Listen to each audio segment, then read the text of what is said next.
Hello everyone, in this video I'm going to show you how to deactivate your Facebook account temporarily. So for you to be able to deactivate your account temporarily, here is how you can get it done. You click on this drop down button on your Facebook profile icon. To do that, then you click on settings and privacy. Just click on settings and privacy, then you click on the setting options, which is the gear button.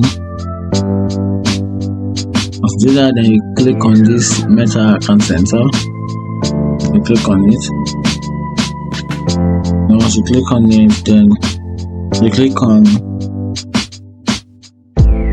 personal details. Okay, good. And then under personal details, you're gonna click on this account ownership and control. Alright, good. So from here you have two options. First one is memorialization, which is to decide what happens to your main Facebook profile after passed away. Like this is like memorial purpose. This is where we are going case deletion, deactivation or deletion. So just click on it. Click on deactivation. Okay, good.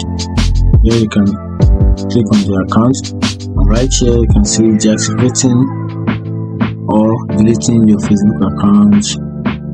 These are the rules, the guides as it is guiding the deleting and deactivating. So that's it. If you still want to furthermore, continue, and that's it. If any video, thank you.